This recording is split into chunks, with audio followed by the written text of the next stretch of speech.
Welcome to challenger app. നമ്മൾ cell പഠിച്ചു. Human ബോഡിയിൽ മനുഷ്യ ശരീര ഒരു പൊതു അറിവിൽ നമ്മൾ ആദ്യം പഠിച്ചേക്കുന്ന കോശങ്ങളാണ്.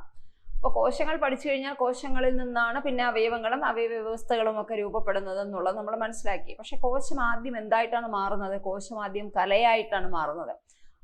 ആ കലകൾ എന്താണ് എന്നുള്ളതിനെ കുറിച്ചാണ് നമ്മൾ ഇന്ന് പഠിക്കുന്നത്. കോശങ്ങൾ കലകളായതിനു ശേഷം മാത്രമേ അവയവം ആവുള്ളൂ. ഓക്കെ, അപ്പോൾ അതൊരു സീക്വൻഷ്യൽ ആയിട്ടുള്ള ഒരു പ്രോസസ്സാണ്. അപ്പോൾ നമ്മൾ കലകൾ എന്താണെന്നും കൂടെ മനസ്സിലാക്കണം. ഇന്ന് നമുക്ക് കലകളെ കുറിച്ച് പഠിക്കാം. കലകൾ അഥവാ ടിഷ്യൂസ്. അപ്പോൾ കല എന്ന് പറയുമ്പോൾ, ടിഷ്യൂ എന്ന് പറയുമ്പോൾ അതിൻ്റെ ഡെഫിനിഷൻ എന്താണ്? ഒരേ ധർമ്മമുള്ളതും ഒരേ സ്ട്രക്ചർ ഉള്ളതുമായ ഒരു കൂട്ടം കോശങ്ങളെ നമുക്ക് കല എന്ന് വിളിക്കാം. ടിഷ്യൂ എന്ന് പറയുന്നത് A group of cells having similar structure and similar function. ഒരേ ഫങ്ഷൻ ഉള്ളതും ഒരേ ഘടനയുള്ളതുമായ ഒരു കൂട്ടം കോശങ്ങളാണ് എന്തെന്ന് പറയുന്നത്? കല എന്ന് പറയുന്നത്. അപ്പം കലകളിൽ നിന്നാണ് പിന്നെ അവയവങ്ങൾ രൂപപ്പെടുന്നത്. അപ്പോൾ ഈ കലകൾ നമ്മുടെ ശരീരത്തിൽ എത്ര തരം കലകളുണ്ട്, എവിടെയെല്ലാമാണ് കാണപ്പെടുന്നത് എന്നുള്ളത് നമുക്കൊന്ന് നോക്കാം. അപ്പോൾ കലകളെ പ്രധാനമായും 4ആയി തിരിച്ചിട്ടുണ്ട്. ആദ്യത്തേത് എപ്പിത്തീലിയൽ കലയാണ്. എപ്പിത്തീലിയൽ എന്ന് പറയുമ്പോൾ അത് ഇംഗ്ലീഷ് വേർഡാണ്. അപ്പോൾ നമുക്കത് മലയാളത്തിൽ ഇപ്പോൾ ക്വസ്റ്റ്യൻ പേപ്പർ വരണമെങ്കിൽ എപ്പിത്തീലിയം എന്ന് വേണമെങ്കിലും തരാം, അല്ലെങ്കിൽ അതിൻ്റെ ആപ്റ്റ് മലയാളം വാക്ക് ആവരണ കല എന്നാണ്. എപ്പിത്തീലിയൽ കലയുടെ മലയാളം വാക്ക് ആവരണ കല. പിന്നെ അടുത്തത് യോജക കല. അപ്പോൾ യോജക കല എന്ന് പറയുമ്പോൾ അത് കണക്റ്റീവ് ടിഷ്യൂ എന്നാണ് ഇംഗ്ലീഷ് വാക്ക്, കണക്റ്റീവ് ടിഷ്യൂ. അടുത്തത് പേശികലയാണ്, അതായത് മസ്കുലാർ ടിഷ്യൂസ്. അടുത്തത് നാഡീകലയാണ്. അപ്പം നാഡീകല എന്ന് പറയുമ്പോൾ ന്യൂറോൺ ആണ്. Nerve tissues. അങ്ങനെ 4 തരത്തിലുള്ള കലകൾ എന്തൊക്കെയാണ്? ആവരണ കല എപ്പിത്തീലിയൽ സെൽസ് ടിഷ്യൂസ്, യോജക കല കണക്റ്റീവ് ടിഷ്യൂസ്, പേശീകല മസ്കുലാർ ടിഷ്യൂസ് ആൻഡ് നാഡീകല എന്താണ്? Nerve tissues. അങ്ങനെ 4 തരത്തിലുള്ള കലകളായിട്ട് ഡിഫറൻഷിയേറ്റ് ചെയ്തിട്ടുണ്ട്. ഇനി ആവരണ കല എന്താണെന്ന് നമുക്ക് നോക്കാം. അപ്പൊ ആവരണ കല ഫംഗ്ഷൻ എന്താണ്? ആവരണം ചെയ്യുക, പൊതിഞ്ഞ് സംരക്ഷിക്കുക, ഇതൊക്കെയാണ്. സംരക്ഷണം കൊടുക്കുക എന്നുള്ളതാണ് ആവരണ കലയുടെ ധർമ്മം. അപ്പൊ ആവരണ കലയെ 2ആയി തരം തിരിച്ചിട്ടുണ്ട്. ഒന്ന് ലഘു ആവരണ കല or simple epithelial tissues and സങ്കീർണ ആവരണ കല കോമ്പൗണ്ട് എപ്പിത്തീലിയൽ ടിഷ്യൂസ്. അപ്പൊ സങ്കീർണ ആവരണ കല എന്ന് പറഞ്ഞാൽ കോമ്പൗണ്ട് എപ്പിത്തീലിയൽ ടിഷ്യൂവും ലഘു ആവരണ കല എന്ന് പറഞ്ഞാൽ സിമ്പിൾ എപ്പിത്തീലിയൽ ടിഷ്യൂ. ഇനി ഇത് രണ്ടും തമ്മിൽ എന്താ വ്യത്യാസം എന്ന് ചോദിച്ചാൽ, ഈ ലഘു ആവരണ കല എന്ന് പറഞ്ഞാൽ ഒരു സിംഗിൾ ലെയർ മാത്രമേ കാണുള്ളൂ, ഒരു ലെയർ ഓഫ് സെൽസ്, അതായത് ഒരു നിര കോശങ്ങൾ മാത്രമേ അവിടെ കാണൂ. അതേസമയം കോമ്പൗണ്ട് എപ്പിത്തീലിയം അഥവാ സങ്കീർണ ആവരണ കല എന്ന് പറയുമ്പോൾ അവിടെ 2ഓ അതിൽ കൂടുതലോ നിര കോശങ്ങൾ ഉണ്ടായിരിക്കാം. എന്തായാലും ഒന്നല്ല, ചിലപ്പോൾ 2 കാണും, ചിലപ്പോൾ 2ൽ കൂടുതലും ഉണ്ടായിരിക്കും. ഓക്കെ, അപ്പൊ അങ്ങനെയാണെങ്കിൽ അതിന് നമ്മൾ സങ്കീർണ ആവരണ കല അഥവാ കോമ്പൗണ്ട് എപ്പിത്തീലിയൽ ടിഷ്യൂ എന്നാണ് പറയുന്നത്. ഇനി നമുക്ക് ഇപ്പോൾ നമ്മുടെ ഒരു ക്വസ്റ്റ്യൻ ബേസ് ചെയ്ത് നമ്മൾ ഇറങ്ങുമ്പോൾ ഈ ലഘു ആവരണ കല അല്ലെങ്കിൽ സിമ്പിൾ കോമ്പൗണ്ട് എപ്പിത്തീലിയം ശരീരത്തിന്റെ ഏത് ഭാഗത്ത് കാണുന്നു എന്നുള്ളതാണ് നമ്മൾ പ്രൈമറിലി മനസ്സിലാക്കേണ്ടത്. അപ്പൊ ലഘു ആവരണ കല നമ്മുടെ ശരീര അറ. അപ്പൊ ശരീര അറ എന്ന് പറഞ്ഞാൽ ബോഡി ക്യാവിറ്റി, നമ്മുടെ ബോഡിക്കകത്തുള്ള ക്യാവിറ്റീസ്. ഇപ്പൊ നമുക്ക് തന്നെ ഈ അബ്ഡോമിനൽ ക്യാവിറ്റി എന്ന് പറഞ്ഞ ഒന്നുണ്ട്, ചെസ്റ്റ് ക്യാവിറ്റി എന്ന് പറയുന്ന ഒന്നുണ്ട്. നെഞ്ചിന്റെ ഈ ഭാഗത്തകത്തുള്ളതാണ് ചെസ്റ്റ് ക്യാവിറ്റി. അത് കഴിഞ്ഞിട്ട് ചെസ്റ്റ് ക്യാവിറ്റിയും അബ്ഡോമിനൽ ക്യാവിറ്റിയും തമ്മിൽ വേർതിരിക്കുന്ന ഒരു മസ്കുലാർ വാൾ അഥവാ പേശി നിർമ്മിതമായ ഒരു ഭിത്തിയുണ്ട്. എന്താ അതിന്റെ പേര്? ഡയഫ്രം എന്നാണ്. അപ്പൊ ഡയഫ്രത്തിന് മുകളിലോട്ട് ചെസ്റ്റ് ക്യാവിറ്റി അഥവാ നെഞ്ചിന്റെ അറയും, താഴേക്ക് വരുമ്പോഴത്തേക്ക് അബ്ഡോമിനൽ ക്യാവിറ്റിയാണ്. അപ്പൊ അങ്ങനെ ഒരുപാട് ക്യാവിറ്റീസ് നമ്മുടെ ബോഡിക്കകത്ത് കാണപ്പെടാം. അപ്പൊ ഈ ക്യാവിറ്റീസിലൊക്കെ കാണപ്പെടുന്നത് ലഘു ആവരണ കലകളാണ്. ഇനി നാളികളുണ്ട്. നാളി എന്ന് പറഞ്ഞാൽ എന്താണ്? ഡക്റ്റുകൾ. അപ്പൊ ഈ നാളികൾ ഉണ്ടോ ഇല്ലയോ എന്നുള്ളതിന്റെ പേരിൽ ഡക്റ്റുകളെ തന്നെ 2ആയിട്ട് തിരിച്ചിട്ടുണ്ട്. ഗ്ലാൻഡുകളെ തന്നെ 2ആയിട്ട് തിരിച്ചിട്ടുണ്ട്, എക്സോക്രൈനും എൻഡോക്രൈനും. അപ്പൊ എക്സോക്രൈൻ എന്ന് പറഞ്ഞാൽ ഡക്റ്റഡ് ഗ്ലാൻഡുകളാണ്, ഡക്റ്റുകൾ ഉള്ളതാണ്. For example salivary gland. അപ്പൊ നമ്മുടെ വായിലിരിക്കുന്ന സലൈവറി ഗ്ലാൻഡിൽ പ്രൊഡ്യൂസ് ചെയ്യുന്ന സലൈവ എന്ന് പറയുന്ന സ്രവം പുറത്തേക്ക് ഒഴുക്കിക്കൊണ്ട് പോകാൻ ആ ഗ്രന്ഥിയിൽ എന്തുണ്ട്? നാളിയുണ്ട്. അപ്പൊ അതുകൊണ്ട് അത് എക്സോക്രൈൻ ഗ്ലാൻഡ് ആണ്. അതേപോലെ നമ്മുടെ ശരീരത്തിലെ തന്നെ ഏറ്റവും വലിയ ഗ്രന്ഥിയാണ് കരൾ. അപ്പൊ കരൾ ഉൽപ്പാദിപ്പിക്കുന്ന എന്ത് ജ്യൂസ് ആണെന്നുള്ളത് നമുക്ക് എല്ലാവർക്കും അറിയാം, ബൈൽ അഥവാ പിത്തരസമാണ്. ആ പിത്തരസം പുറത്തേക്ക് ഒഴുക്കിക്കൊണ്ട് പോകാൻ കരളിന് നാളിയുണ്ട്, അതാണ് ബൈൽ ഡക്റ്റ് എന്ന് പറയുന്നത്. ഓക്കെ, അപ്പോ ഇത്തരത്തില് നാളികൾ നമ്മുടെ ശരീരത്തിൽ കാണപ്പെടുന്ന ഈ നാളികളെ ആവരണം ചെയ്യുന്നതും അല്ലെങ്കിൽ നാളികളുടെ ലൈനിങ്ങില് ഉൾഭാഗത്ത് കാണപ്പെടുന്നതും എന്താണ്? ലഘു ആവരണ കലയാണ്. ഇനി കുഴലുകൾ, ട്യൂബ്സ് ഇല്ലേ, ഇപ്പൊ നമ്മുടെ എലിമെന്ററി കനാൽ എന്ന് പറയുന്നത് തന്നെ ഒരു ട്യൂബാണ്, ആഹാരം ഇറങ്ങിപ്പോകുന്ന ഒരു ട്യൂബ്, ശ്വാസം വരുന്ന ട്യൂബ്, അതാണ് ട്രക്കിയ എന്ന് പറയുന്നത്. അപ്പൊ ഇത്തരത്തിലുള്ള ട്യൂബുകൾ നമ്മുടെ ശരീരത്തിൽ ഉണ്ട്. അപ്പൊ ഈ ട്യൂബുകളിലെ ഉൾഭാഗവും ലൈനിങ്ങും എന്താണ്? ലഘു ആവരണ കലയാണ്. അപ്പൊ അതാണ് പ്രധാനമായിട്ടും ലഘു ആവരണ കല കാണപ്പെടുന്ന ഭാഗങ്ങൾ. ഏതൊക്കെ ഭാഗങ്ങളാണ്? ഡക്റ്റുകൾ അഥവാ നാളികളെ ആവരണം ചെയ്യുന്നു, ട്യൂബുകൾ കുഴലുകളെ ആവരണം ചെയ്യുന്നു, ദെൻ ശരീര അറയെ ബോഡി ക്യാവിറ്റിയെ ലൈനിങ്ങിൽ കാണപ്പെടുന്നതും ലഘു ആവരണ കലകളാണ്. ഇനി സങ്കീർണ ആവരണ കല എന്ന് പറയുമ്പോൾ അത് കുറച്ചുകൂടെ പ്രൊട്ടക്ഷൻ കൊടുക്കണം. ഇപ്പൊ നമ്മുടെ സ്കിന്ന്, നമ്മുടെ ചർമ്മത്തിന് 3 പാളികളുണ്ട്. അപ്പൊ ആ ചർമ്മത്തെ ആവരണം ചെയ്യുന്നത് എന്താണ്? സങ്കീർണ ആവരണ കലയാണ്. സങ്കീർണ ആവരണ കലയാണ് ചർമ്മത്തെ ആവരണം ചെയ്യുന്നത്. സങ്കീർണ ആവരണ കല എന്ന് പറഞ്ഞാൽ 2 അതിൽ കൂടുതലോ പാളികൾ അവിടെ ഉണ്ടായിരിക്കും. ചർമ്മം എന്ന് പറയുന്നത്, ചർമ്മത്തിൽ കാണപ്പെടുന്നത് എപ്പിത്തീലിയൽ സെൽസ് എന്ന് പറയുന്ന കോമ്പൗണ്ട് എപ്പിത്തീലിയൽ സെൽസ് ആണ്. കോമ്പൗണ്ട് എപ്പിത്തീലിയൽ സെൽസ് ആണ് കാണപ്പെടുന്നത്. ഇനി ലഘു ആവരണ കലയെ നമ്മൾ എടുത്തു കഴിഞ്ഞാൽ അതിനെ മൂന്നായിട്ട് നമുക്ക് ക്ലാസിഫൈ ചെയ്യാം. ലഘു ആവരണ കലയെ 3ആയി തരംതിരിക്കാം.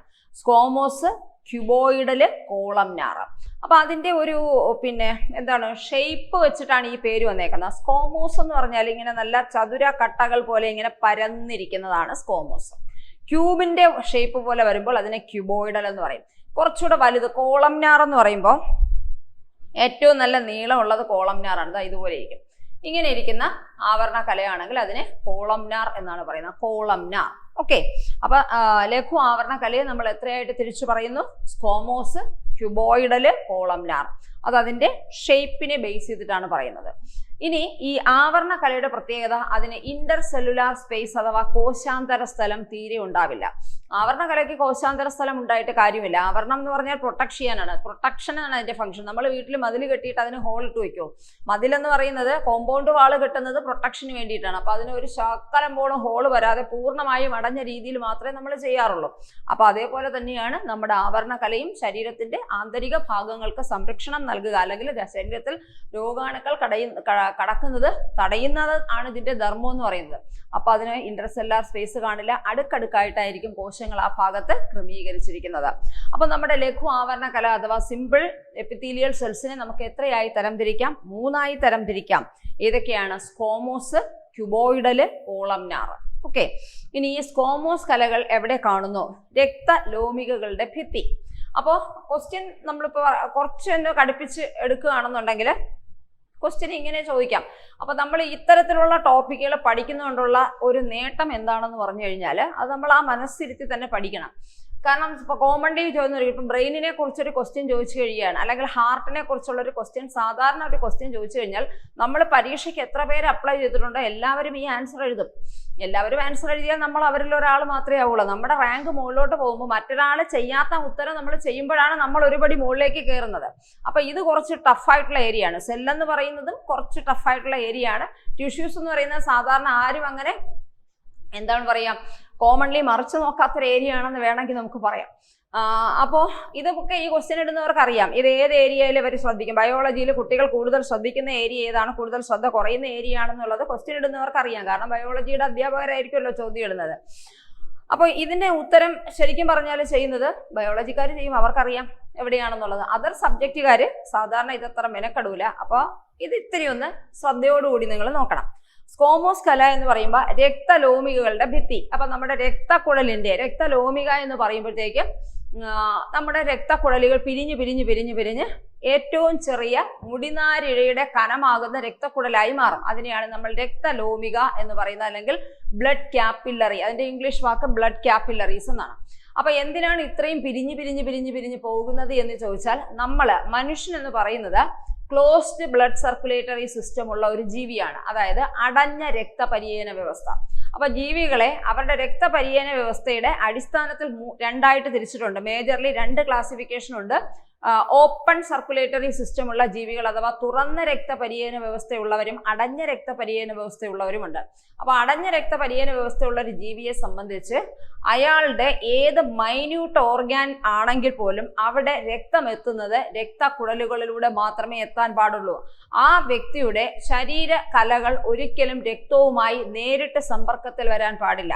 അപ്പൊ നമ്മുടെ ഏത് ശരീരകല രക്തവുമായി നേരിട്ട് സമ്പർക്കത്തിൽ വന്നാലും ആ ശരീരകല നശിച്ചു പോവുകയാണ് പോവുകയാണ് ചെയ്യുന്നത്. അപ്പൊ അങ്ങനെ ഉണ്ടാവാതിരിക്കാൻ വേണ്ടി നമ്മുടെ ബ്രെയിൻ ആണെങ്കിലും നമ്മുടെ ഹാർട്ട് ആണെങ്കിലും നമ്മുടെ ഏത് മൈന്യൂട്ട് പാർട്ടാണെങ്കിലും അവിടെ രക്തം എത്തുന്നത് രക്തലോമികകളിലൂടെ ആയിരിക്കും.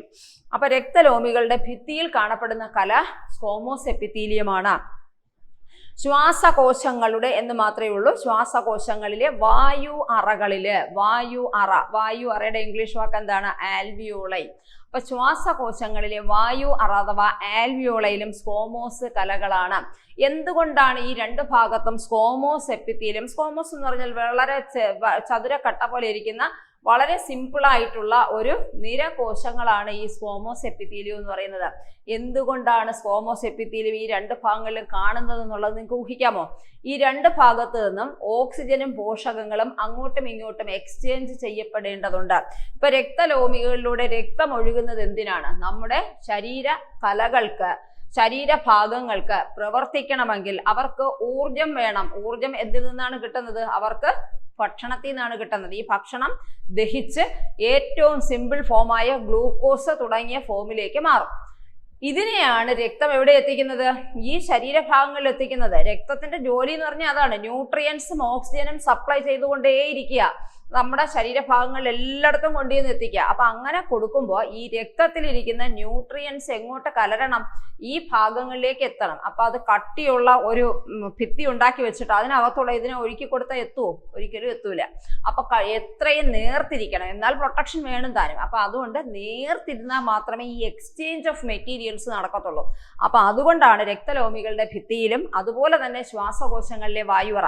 അപ്പൊ ശ്വാസകോശങ്ങളിലെ വായുവറ അഥവാ ആൽവിയോള എന്ന് പറയുമ്പോൾ അതും എന്താണ് അവിടെ നടക്കുന്നത്? അവിടെ നടക്കുന്നത് ഗേഷ്യസ് എക്സ്ചേഞ്ച് ആണ്. വായുവറകളില് നമ്മളിപ്പോ ഇങ്ങനെ ഓക്സിജൻ എടുക്കുമ്പോൾ വായുവറകളിൽ നിറച്ച് ഓക്സിജൻ ഇരിക്കുകയാണ്. അപ്പൊ ബ്ലഡ് അവിടെ വെയിറ്റ് ചെയ്യാണ് ഈ ഓക്സിജനെയും കൊണ്ട് പോകാൻ വേണ്ടിയിട്ട്. അപ്പൊ ബ്ലഡിലേക്ക് ഈ ഓക്സിജൻ എന്ത് ചെയ്യണം? ഡിഫ്യൂസ് ചെയ്തിറങ്ങണം. ഡിഫ്യൂഷൻ എന്നാണ് ആ പ്രോസസ്സിന്റെ പേര്. ഡിഫ്യൂസ് ചെയ്തിറങ്ങണം. തിരിച്ച് കാർബൺ ഡൈ ഓക്സൈഡ് ആൽവിയോളകളിൽ ഫില്ല് ചെയ്യാൻ വേണം. ഓക്സിജൻ അങ്ങോട്ട് എടുക്കണം, കാർബൺ ഡൈ ഓക്സൈഡിനെ തിരിച്ച് ഫില്ല് ചെയ്യണം.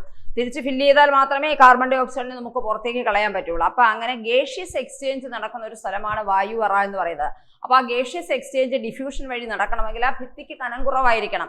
അപ്പൊ അതുകൊണ്ടാണ് രക്തലോമികളുടെ ഭിത്തിയിലും അതുപോലെ തന്നെ ശ്വാസകോശത്തിലെ വായുവറകളിലും ആൽവിയോളകളിലും ഒക്കെ എന്ത് കലകൾ കാണപ്പെടുന്നത്? സ്ക്വോമോസ് എപ്പിത്തീലിയം കലകൾ കാണപ്പെടുന്നത്. അപ്പൊ എക്സ്ചേഞ്ച് ഓഫ് മെറ്റീരിയൽ ഉണ്ട്.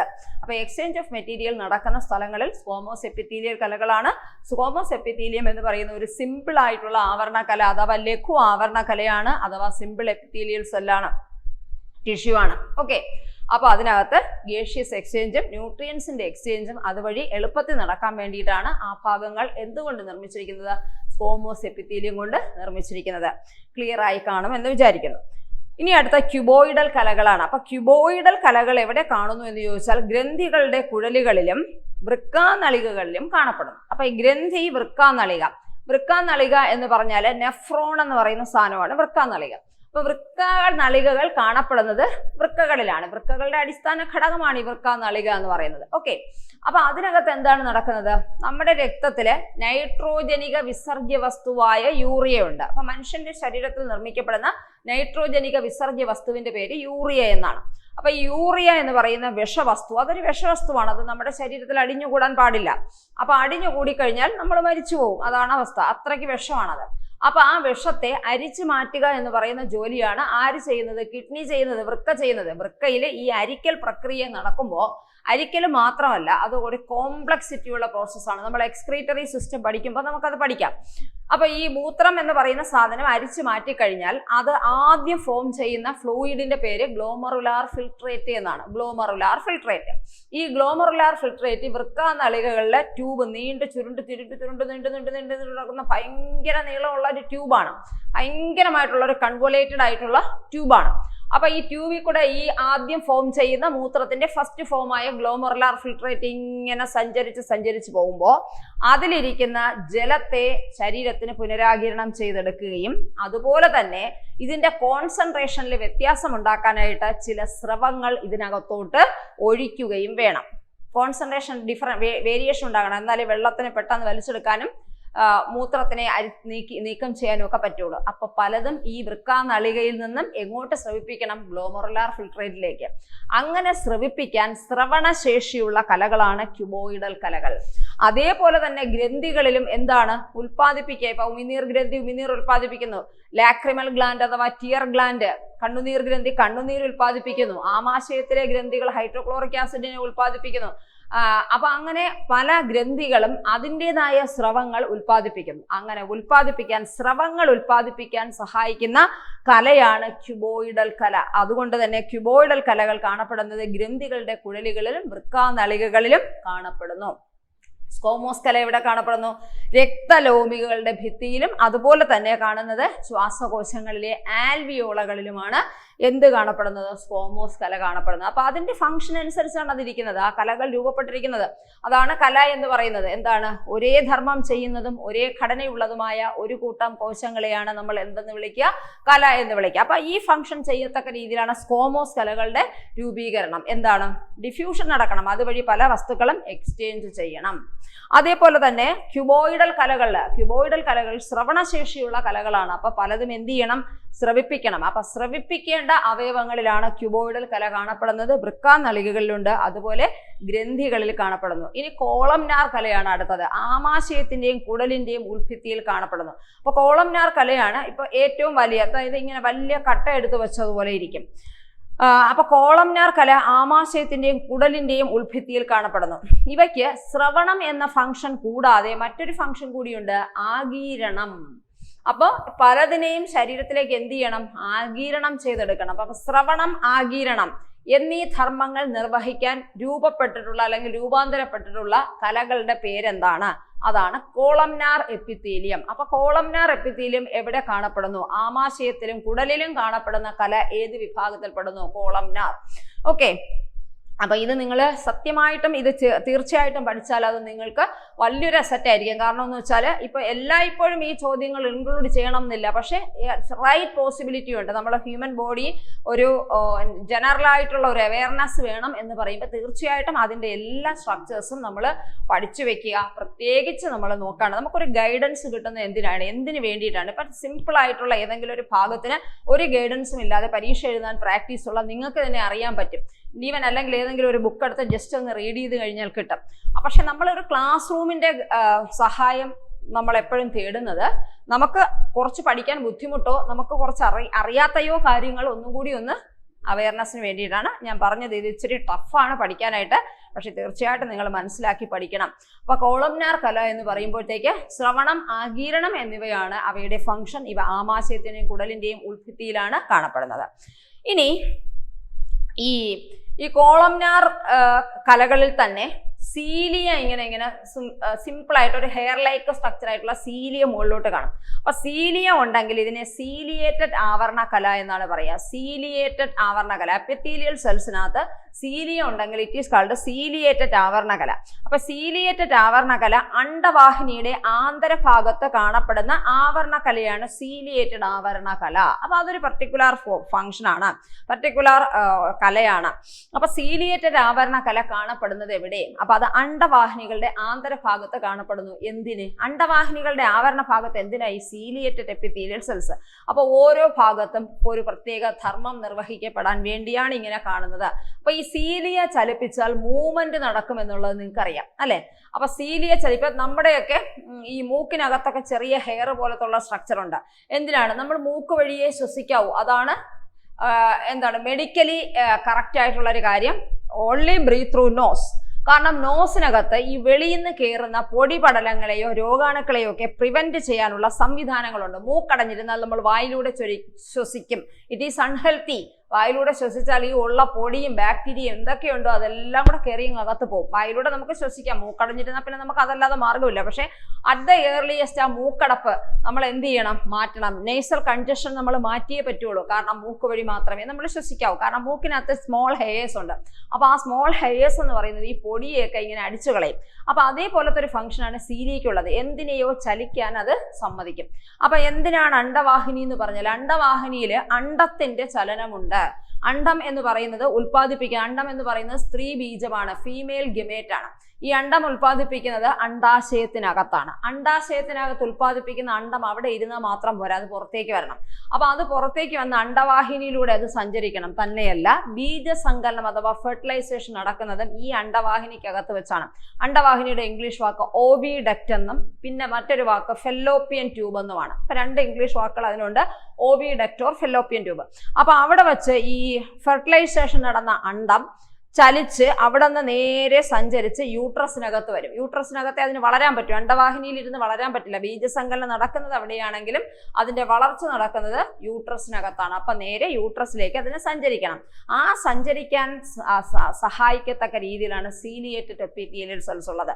ആ സഞ്ചാരത്തെ ഒന്ന് ആക്സിലറേറ്റ് ചെയ്ത് കൊടുക്കാൻ ഈ സീലിയയ്ക്ക് പറ്റും. ഓക്കെ, അപ്പൊ അണ്ടവാഹിനികളുടെ ആന്തരഭാഗത്ത് കാണപ്പെടുന്ന ആവരണ കലയാണ് സീലിയേറ്റഡ് ആവരണകല.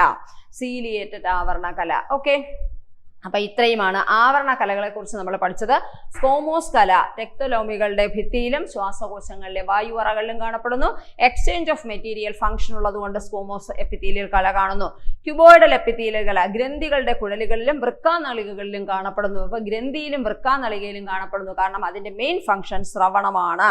ശ്രവണമുണ്ട്, അതുപോലെ തന്നെ പദാർത്ഥങ്ങളുടെ ആഗീരണമുണ്ട്. സെയിം കോളംനാർ കല ആമാശയത്തിനും കുടലിന്റെയും ഉൾഭിത്തിയിൽ കാണപ്പെടുന്നു. ശ്രവണവും ആഗീരണവും, സെക്രീഷൻ ആൻഡ് അബ്സോർപ്ഷൻ, അത് തന്നെയാണ് കോളംനാർ കലയുടെയും ഫംഗ്ഷൻ. കോളംനാർ കലയാണ് മെയിൻ ആയിട്ട് ഈ ആഗീരണം എന്ന് പറയുന്ന സംഗതി ചെയ്യുന്നത്. അത് ക്യൂബോയിഡൽ കലകളും ചെയ്യുന്നുണ്ട്. ഇനി അണ്ടവാഹിനികളുടെ ആന്തരഭാഗത്ത് കാണപ്പെടുന്ന ആവരണ കലയാണ് സീലിയേറ്റഡ് ആവരണ കല. സീലിയേറ്റഡ് എപ്പിത്തീലിയം, അതായത് ഫെർട്ടിലൈസ്ഡ് ആയിട്ടുള്ള ഓവത്തിന്റെ ചലനത്തെ അത് സഹായിക്കുന്നു. അപ്പൊ ഇത്രയും ആവരണ കലകള്. ഇനി അടുത്ത രണ്ടാമത്തേത് നമ്മൾ യോജക കലയെ കുറിച്ചാണ് പഠിക്കുന്നത്. യോജക കല. അപ്പൊ യോജക കല എന്ന് പറഞ്ഞാൽ അതിന്റെ ഇംഗ്ലീഷ് വാക്ക് എന്താണ്? കണക്റ്റീവ് ടിഷ്യൂ എന്നാണ്. അപ്പൊ കണക്റ്റീവ് ടിഷ്യൂ എന്ന് പറയുമ്പോൾ എന്താണ് കണക്റ്റീവ് ടിഷ്യൂ എന്ന് പറഞ്ഞാൽ? കണക്റ്റീവ് ടിഷ്യൂ എന്ന് പറഞ്ഞാൽ വിവിധ ഭാഗങ്ങളെ കൂട്ടിയിണക്കുന്നു ആണല്ലോ. വിവിധ ഭാഗങ്ങളെ കൂട്ടിയിണക്കുന്ന എന്താ നമ്മുടെ ബോഡിക്കകത്തുള്ളത്? അതാണ് യോജക കല. ഒന്ന്, കണ്ണടച്ചുകൊണ്ട് പറയാം, അസ്ഥി. തല മുതൽ കാൽ വരെയുള്ള ഭാഗങ്ങൾ കണക്ട് ചെയ്താണ് പോയി. എവിടെയെങ്കിലും അസ്ഥിയുടെ കണക്ഷൻ വിട്ടിട്ടുണ്ടെങ്കിൽ നമ്മൾ വിവരം അറിയും. എന്ന് വെച്ചാൽ ഭയങ്കര പെയിൻഫുൾ ആയിരിക്കും, സ്വെല്ലിംഗ് ആയിരിക്കും. അതായത് നമുക്ക് അവിടെ ആ വേദന കാരണം നമുക്ക് ജീവിക്കാൻ പറ്റില്ല, അത്ര പെയിൻ ആയിരിക്കും. കാരണം ഒരു കുഴപ്പമില്ലാതെ കറക്റ്റ് കണക്ഷനാണ്. ഇവിടെ ഇങ്ങനെ തല. അപ്പൊ നമ്മുടെ അസ്ഥി പഠിക്കുമ്പോൾ നമുക്ക് പഠിക്കാം. നമുക്ക് 2 സ്കെലിറ്റൽ സിസ്റ്റം ഉണ്ട്, അപ്പനിക്കുലാർ സ്കെലിറ്റനും അതുപോലെ തന്നെ പിന്നീട് മെയിൻ ആക്സിസും. Axial skeleton. ആക്സിയൽ സ്കെലിറ്റൻ എന്ന് പറഞ്ഞാൽ പ്രധാന അക്ഷം, അക്ഷീയ അസ്ഥികൂടവും അനുബന്ധ അസ്ഥികൂടവും. അപ്പൻഡിക്കുലാർ സ്കെലിറ്റൻ ഇതിന്റെ കൂട്ടത്തിൽ ചേർത്തിരിക്കുന്നതാണ്. അപ്പൊ ആക്സിയൽ സ്കെലിറ്റനിൽ തലയോടും നെഞ്ചിൻ കൂടും നട്ടല്ലുമാണ് വരിക. അതിന്റെ കൂട്ടത്തിൽ ചേർത്ത് വെച്ചിരിക്കുന്നതാണ് നമ്മുടെ കൈകളും കാലുകളും. ആയി കഴിഞ്ഞു. അപ്പൊ ഇത്രയുമാണ് നമ്മുടെ അസ്ഥി വ്യവസ്ഥയിൽ വരുന്നത്. അപ്പൊ ഈ അസ്ഥികൾ എന്ന് പറയുന്നത് ഒരു യോജക കലയാണ്. ഇനി അടുത്ത യോജക കല കാർട്ടിലേജുകളാണ്. ചില മത്സ്യങ്ങളിലൊക്കെ അസ്ഥികൾ കാണില്ല, പകരം കാർട്ടിലേജ് ആണുള്ളത്. അപ്പൊ കാർട്ടിലേജിനസ് ഫിഷ്, എന്താണ് അതിനെ പറയുക? അപ്പൊ കാർട്ടിലേജിനസ് ഫിഷിന് ഒരു ബെസ്റ്റ് എക്സാമ്പിൾ പറഞ്ഞാൽ സ്രാവ് ഒരു കാർട്ടിലേജിനസ് ഫിഷ് ആണ്. ഓക്കെ, അപ്പൊ അങ്ങനെ ഉള്ളതിൽ കാർട്ടിലേജ് ഉണ്ട്. അപ്പൊ ആ കാർട്ടിലേജ് നമുക്കുണ്ട്. കാർട്ടിലേജ് ഈ ചെവിയുടെ ഈ പിന്ന, ചെവിക്കുട, ഈ മൂക്കിന്റെ പാലം, ഇതൊക്കെ കാർട്ടിലേജ് ആണ്, ബോണല്ല. ബോണിന്റെ അത്ര സ്ട്രോങ് അല്ല, എന്നാൽ മസിൽസിന്റെ അത്ര സോഫ്റ്റും അല്ല. അങ്ങനത്തെ ഭാഗങ്ങളാണ് കാർട്ടിലേജുകൾ എന്ന് പറയുന്നത്. അപ്പൊ കാർട്ടിലേജുകളും എന്തിന് എക്സാമ്പിൾ ആണ്? യോജക കലകൾക്ക് എക്സാമ്പിൾ ആണ്. പിന്നെ വളരെ പ്രധാനപ്പെട്ട ഒരു യോജക കലയാണ് ദ്രാവക യോജക കലയായ രക്തം. അല്ലെ, നമ്മുടെ ശരീരത്തിലുടനീളം രക്തം ഇങ്ങനെ സർക്കുലേറ്റ് ചെയ്യുന്നില്ലേ? അപ്പൊ രക്തമാണ് ദ്രാവക യോജക കല. ഓക്കെ, അപ്പൊ അങ്ങനെ യോജക കലകള് ശരീരത്തിന്റെ വിവിധ ഭാഗങ്ങളെ കൂട്ടി ഇണക്കുകയും ഒരു സപ്പോർട്ട് കൊടുക്കുകയും ചെയ്യുന്നതാണ് യോജക കല എന്ന് പറയുന്നത്. വിവിധ ഇനം കലകളെയും അവർ കൂട്ടി യോജിപ്പിക്കുന്നു. അതുപോലെ ശരീരത്തിലെ വിവിധ അവയവങ്ങളെയും തമ്മിൽ ബന്ധിപ്പിക്കുന്ന കലകളാണ് എന്തെന്ന് പറയുന്നത്? യോജക കല. അപ്പൊ ശരീരത്തിന്റെ വിവിധ അവയവങ്ങളെയും ശരീരത്തിലെ കലകളെയും പരസ്പരം ബന്ധിപ്പിക്കുന്ന കലകളാണ് യോജക കല. അപ്പൊ യോജക കലക്ക് ഉദാഹരണം തരുണാസ്ഥി. തരുണാസ്ഥി എന്ന് പറഞ്ഞാണ് കാർട്ടിലേജ്. എഡിപ്പോസ് കല രക്തം. അസ്ഥിയും എന്തുണ്ട്? രക്തം. അസ്ഥി അപ്പുറത്താന്ന് എഴുതിയേക്കുന്നു. ഓക്കെ, അസ്ഥി. അപ്പൊ ഇവിടെ നമുക്ക് അസ്ഥിയും കൂടെ പറയാം. തരുണാസ്ഥി മാത്രമല്ല, അസ്ഥിയുണ്ട്, ബോൺസ് ഉണ്ട്, കാർട്ടിലേജ് ഉണ്ട്, എഡിപ്പോസ് കലയുണ്ട്, രക്തമുണ്ട്. അപ്പൊ ആഡിപ്പോസ് എന്ന് പറയുന്നത് it's a loose connective tissue ആണ്. അപ്പൊ അഡിപ്പോസ് എന്ന് പറയുന്നത് എന്താണ്? അഡിപ്പോസിന്റെ മലയാളം പറഞ്ഞാൽ കൊഴുപ്പ് കല എന്നാണ് അർത്ഥം. അപ്പൊ നമുക്ക് എല്ലാവർക്കും അറിയാം, നമ്മുടെ സ്കിന്നിന്റെ, ചർമ്മത്തിന്റെ അടിഭാഗത്ത് നേരിയ ഒരു നിര കലകളുണ്ട്. ഇതാണ് അഡിപ്പോസ് കല. ആഡിപ്പോസ് കലയുടെ ധർമ്മം കൊഴുപ്പിനെ സംഭരിക്കുക എന്ന് പറയുന്നതാണ്. അപ്പൊ കൊഴുപ്പ് എന്ന് പറയുന്നത് നമ്മൾ കഴിക്കുന്ന ആഹാരത്തിലെ എണ്ണയും കൊഴുപ്പും സാധനങ്ങളും ഒക്കെ ഉണ്ടല്ലോ, അപ്പൊ അതിനകത്തുള്ള കൊഴുപ്പ് ശരീരത്തിൽ സംഭരിച്ചു വെക്കാനുള്ള കലയാണ് ആഡിപ്പോസ് ടിഷ്യൂ. അപ്പൊ ആഡിപ്പോസ് ടിഷ്യൂ എന്തിലാ വരിക? ആഡിപ്പോസ് ടിഷ്യൂ ഒരു യോജക കലയാണ്. രക്തം എന്താണ്? യോജക കലയാണ്. അതുപോലെ തരുണാസ്ഥി എന്താണ്? യോജക കലയാണ്. അസ്ഥി എന്താണ്? യോജക കലയാണ്. അപ്പൊ യോജക കലയുടെ ധർമ്മം എന്താണ്? ശരീരത്തിലെ വിവിധ ഭാഗങ്ങളെ അല്ലെങ്കിൽ വിവിധ അവയവങ്ങളെ കൂട്ടിയോജിപ്പിക്കുക, അതുപോലെ തന്നെ വിവിധ കലകളെ കൂട്ടിയോജിപ്പിക്കുക എന്ന ഫംഗ്ഷനും ആർക്കുണ്ട്? നമ്മുടെ യോജക കലകൾക്കുണ്ട്. ഇനി അടുത്തത് ഇനി യോജക കലകൾ ഉൽപ്പാദിപ്പിക്കുന്ന പ്രോട്ടീനുകൾ. ഇപ്പൊ രക്തം പ്രൊഡ്യൂസ് ചെയ്യില്ല, രക്തമൊഴികെ ബാക്കിയുള്ള യോജക കലകൾ 2 പ്രോട്ടീൻസ് ഉൽപ്പാദിപ്പിക്കുന്നുണ്ട്: കൊളാജൻ, ഇലാസ്റ്റിൻ. ഇലാസ്റ്റിന് എന്നല്ല, ഇലാസ്റ്റിനാണ്. കൊളാജനും ഇലാസ്റ്റിനും. അപ്പൊ ഈ കൊളാജനും ഇലാസ്റ്റിനുമാണ് നമ്മുടെ ചർമ്മത്തിനും നമ്മുടെ പേശികൾക്കുമൊക്കെ ഒരു ഇലാസ്റ്റിസിറ്റി കൊടുക്കുന്നത്. ഇലാസ്റ്റിസിറ്റി, കൊളാജൻ എന്ന് പറഞ്ഞത് ജന്തു ലോകത്തിൽ ഏറ്റവും കൂടുതലുള്ള പ്രോട്ടീനാണ് കൊളാജൻ. അത് തന്നെ പരീക്ഷയ്ക്ക് ചോദിക്കാൻ നല്ലൊരു ക്വസ്റ്റ്യൻ ആണ്. എനിമൽസിന്റെ ബോഡിയിൽ ഏറ്റവും കൂടുതലുള്ള പ്രോട്ടീൻ കൊളാജൻ. ഓക്കെ, നമ്മുടെ ഇന്റർ സെല്ലുലാർ ഗ്രൗണ്ട് സബ്സ്റ്റൻസ് ആണ് കൊളാജൻ. കൊളാജൻ ഉണ്ടായിരുന്നാലേ സെല്ലുകളൊക്കെ ഇങ്ങനെ ശരിക്കും ആ ഇലാസ്റ്റിസിറ്റിയിൽ ഇങ്ങനെ പിടിച്ചു നിൽക്കത്തുള്ളൂ കേട്ടോ. അപ്പൊ കൊളാജൻ, ഇലാസ്റ്റിൻ എന്നിവ 2 പ്രോട്ടീനുകളാണ്. ആരാ ഉൽപ്പാദിപ്പിക്കുന്നത്? യോജക കല ഉൽപ്പാദിപ്പിക്കുന്ന പ്രോട്ടീൻസ് ആണ് കൊളാജനും ഇലാസ്റ്റിനും എന്ന് പറയുന്നത്. ഓക്കെ, അപ്പൊ ഇതാണ് ഇന്റർ സെല്ലുലാർ ഗ്രൗണ്ട് സബ്സ്റ്റൻസ്, അതായത് നമ്മുടെ സെല്ലുകൾക്കിടയിൽ കാണുന്ന ഒരു അടിസ്ഥാന പ്രോട്ടീനാണ് കൊളാജൻ. അതുകൊണ്ട് നോട്ട് ചെയ്തോണം, കോശങ്ങൾക്കിടയിലുള്ള അടിസ്ഥാന പ്രോട്ടീനാണ് കൊളാജൻ. കൊളാജൻ ഉൽപ്പാദിപ്പിക്കുന്നത് യോജക കലകളാണ്. ഓക്കെ, ദ്രാവക യോജക കല നമ്മൾ പറഞ്ഞു രക്തമാണ്. രക്തം നമ്മൾ ഡീറ്റെയിൽഡ് ആയിട്ട് സർക്കുലേറ്ററി സിസ്റ്റത്തിൽ പഠിക്കും. അപ്പൊ രക്തത്തിന് 2 ഭാഗങ്ങളുള്ള അല്ലെ, രക്തത്തിന്റെ ദ്രാവക യോജക കലയായ രക്തത്തിന്റെ 2 ഭാഗങ്ങൾ ഏതൊക്കെയാണ്? രക്തത്തെ 2ആയിട്ട് തിരിച്ചാൽ ഒന്ന് പ്ലാസ്മ എന്ന് പറയാം, ഒന്ന് പ്ലാസ്മയാണ്. അത് കഴിഞ്ഞാൽ ബ്ലഡ് സെൽസ് ആണ് കേട്ടോ. ബ്ലഡ് സെൽസ് 3 തരത്തിലുണ്ടെന്ന് നമുക്കറിയാം: RBC, WBC, പ്ലേറ്റ്ലെറ്റ്. അപ്പൊ ഇതാണ് 3 തരത്തിലുള്ള രക്തകോശങ്ങൾ. പിന്നെ ഉള്ളത് എന്താണ്? രക്തപ്ലാസ്മ. അപ്പൊ രക്തത്തിൽ ഏറ്റവും കൂടുതൽ, രക്തത്തെ നമ്മൾ 2 ഭാഗമായിട്ട് ഡിവൈഡ് ചെയ്ത് അതിന്റെ അളവ് നോക്കിക്കഴിഞ്ഞാൽ 55% പ്ലാസ്മയും 45% ബ്ലഡ് സെൽസുമാണ്. ബ്ലഡ് സെൽസ് ആണ് കുറവ്, പ്ലാസ്മയാണ് കൂടുതൽ. അപ്പൊ ഈ ബ്ലഡ് സെല്ല് എന്ന് പറയുമ്പോൾ കിടക്കുന്നതുകൊണ്ടാണ് രക്തത്തിന് ചുവപ്പ് നിറം വന്നിരിക്കുന്നത്, അരണ രക്താണുക്കൾ ഉള്ളത് കൊണ്ടാണ്. അപ്പൊ ഈ ബ്ലഡ് സെൽസിനെ കംപ്ലീറ്റ് മാറ്റി നമ്മൾ പ്ലാസ്മ എടുത്തു കഴിഞ്ഞാൽ ഒരു മഞ്ഞ നിറത്തിലുള്ള ഒരു പെയിൽ യെല്ലോ കളറിലുള്ള ഒരു ഫ്ലൂയിഡ് ആണ് ആരെന്ന് മനസ്സിലാകും? പ്ലാസ്മ. പ്ലാസ്മയിലാണ് ഏറ്റവും കൂടുതൽ ജലം അടങ്ങിയിട്ടുള്ളത്. 90 മുതൽ, രക്തത്തില് വെള്ളം മുഴുവൻ പ്ലാസ്മയിലാണ്. പ്ലാസ്മയിൽ 90 മുതൽ 92% വരെ ജലവും ഒരു 8 മുതൽ 10% വരെ ഡിസോൾവ്ഡ് സബ്സ്റ്റൻസുമാണ് എവിടെ ഉള്ളത്? പ്ലാസ്മയിലുള്ളത്. ഓക്കെ, ബ്ലഡ് എന്ന് പറയുമ്പോൾ, ബ്ലഡ് സെൽസ് എന്ന് പറയുമ്പോൾ അതിനകത്ത് RBC, WBC, പ്ലേറ്റ്ലെറ്റും വരും. നമ്മൾ ഇപ്പോഴല്ല, അതിന്റെ ഫംഗ്ഷൻ പിന്നീടാണ് പഠിക്കുക. ഇപ്പൊ രക്തം ഒരു യോജക കലയാണെന്നും ശരീരത്തിന്റെ വിവിധ കലകളെയും അവയവങ്ങളെയും അത് കൂട്ടി യോജിപ്പിക്കുന്നു എന്നും മനസ്സിലാക്കാം അല്ലെ.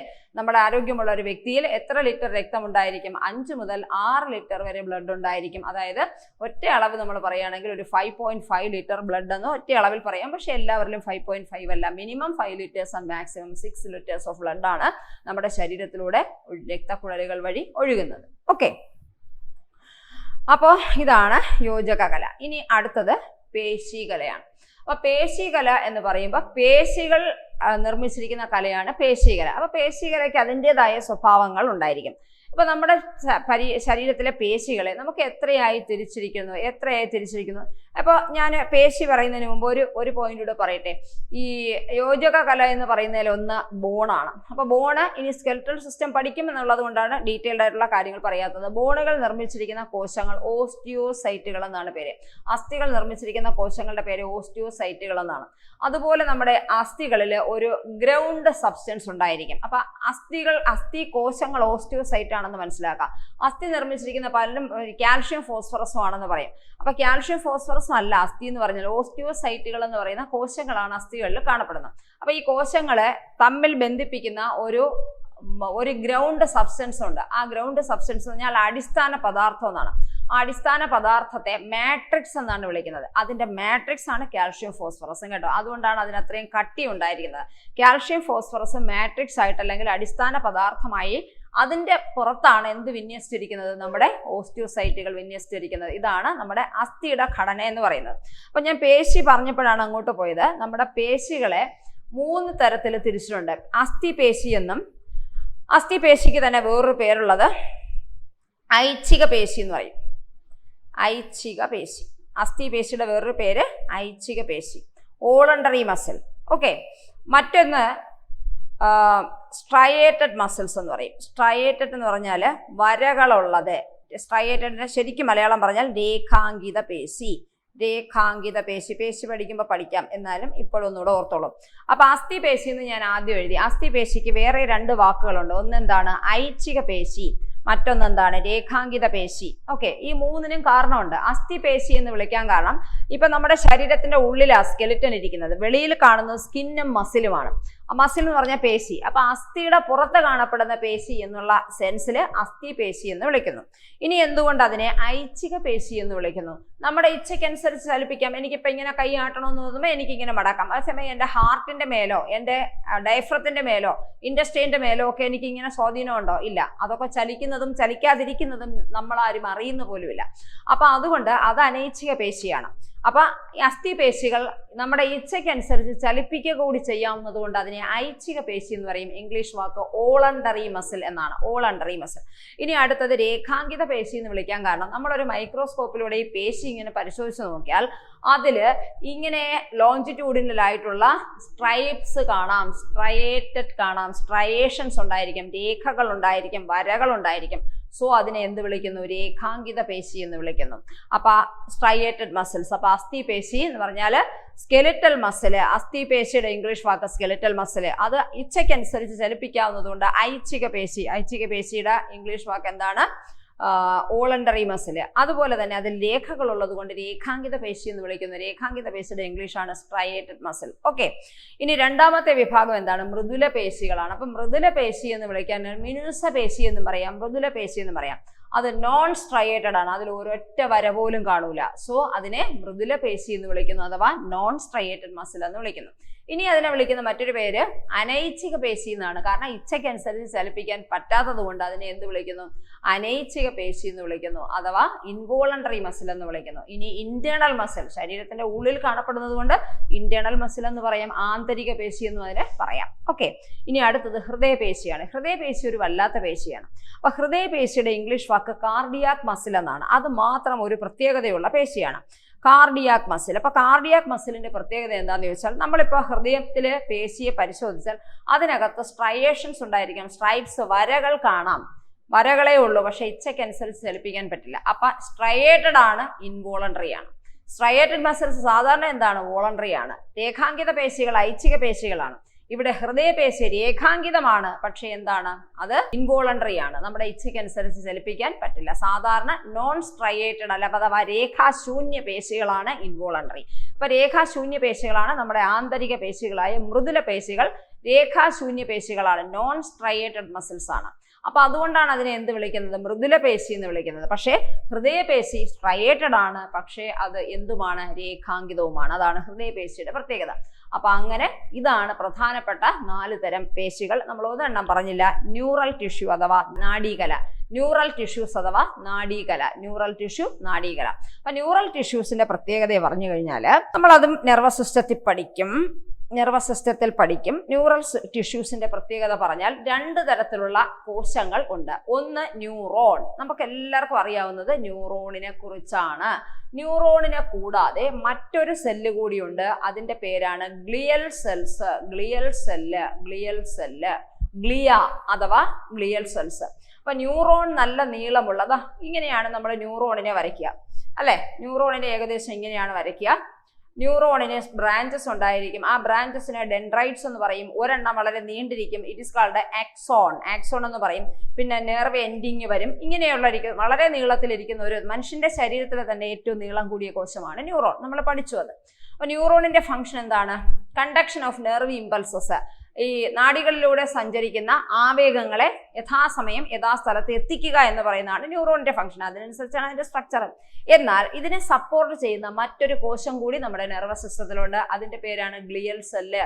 അപ്പൊ ഗ്ലിയ എന്ന് പറയുന്നത് സ്റ്റാർ ഷേപ്പിൽ, ന്യൂറോണിനെ പോലെ നീളമൊന്നുമില്ല, സ്റ്റാറിന്റെ ഷേപ്പിലിരിക്കുന്ന, നക്ഷത്രത്തിന്റെ ആകൃതിയിലിരിക്കുന്ന കോശമാണ് ഗ്ലിയൽ സെൽ. അതുകൊണ്ട് ഗ്ലിയൽ സെല്ലിനെ ആസ്ട്രോസൈറ്റുകൾ എന്ന് പറയും. Astrocytes, glial cells or astrocytes. പിന്നെ ഒന്ന് ന്യൂറോണാണ്. ന്യൂറോണാണ് ഏറ്റവും നീളം കൂടിയ മനുഷ്യ ശരീരത്തിലെ പോലും കോശം. അപ്പൊ ഇത് ചേരുന്നതാണ് നമ്മുടെ ന്യൂറൽ ടിഷ്യൂസ് അഥവാ നാഡീ കലകൾ എന്ന് പറയുന്നത്. അപ്പൊ നാഡീ കലകൾക്കകത്ത് 2 കോശങ്ങളാണ്, ഗ്ലിയൽ സെൽസും പിന്നീട് ന്യൂറോണുകളും. അപ്പൊ ഗ്ലിയൽ സെൽസ് ഒരു ഇമ്മ്യൂണിറ്റി കൊടുക്കുന്ന കോശമാണ്. അതുപോലെ തന്നെ ഗ്ലിയൽ സെൽസ് ഈ ന്യൂറോൺസിന് നറിഷ്മെന്റ് കൊടുക്കുന്നു, പ്രൊട്ടക്ഷൻ കൊടുക്കുന്നു. അതൊക്കെയാണ് ഫംഗ്ഷൻ.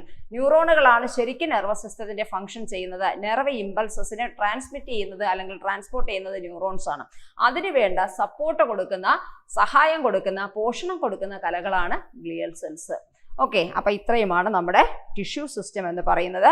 അപ്പൊ ടിഷ്യൂ സിസ്റ്റം നമ്മൾ അധികം അങ്ങനെ കേൾക്കുന്ന ഒരു കോമൺ ആയിട്ടുള്ള ഒരു കാര്യമല്ല. അപ്പൊ അതുകൊണ്ട് ഇത് ഇപ്പം നമുക്കൊരു പരീക്ഷയ്ക്ക് ചോദിക്കുകയാണെന്നുണ്ടെങ്കിൽ എടുക്കാവുന്ന എല്ലാ ചോദ്യങ്ങളും ഇതിനകത്തുനിന്ന് തന്നെ നിങ്ങൾക്ക് കിട്ടും. എല്ലാ ക്വസ്റ്റ്യനും ഇതിനകത്തുനിന്ന് കിട്ടും. ഓക്കെ, അപ്പോൾ ആ രീതിയിൽ ഫുള്ളായിട്ട് നോട്ട്സും ഫുള്ളായിട്ട് ഇട്ടിട്ടുണ്ട്. പ്രധാനപ്പെട്ട എല്ലാ കാര്യങ്ങളും വരത്തക്ക രീതിയിൽ ചെയ്തിട്ടുണ്ട്. അപ്പോൾ ഇന്ന് നമ്മുടെ ടിഷ്യൂസിൻ്റെ ക്ലാസ് ഇവിടെ കഴിഞ്ഞു. അപ്പോൾ ഇന്നത്തെ ക്ലാസ് നമ്മളിവിടെ വൈൻഡപ്പ് ചെയ്യുന്നു. അടുത്ത ദിവസം നമുക്ക് മറ്റൊരു ടോപ്പിക്കുമായിട്ട് വീണ്ടും കാണാം. Thank you.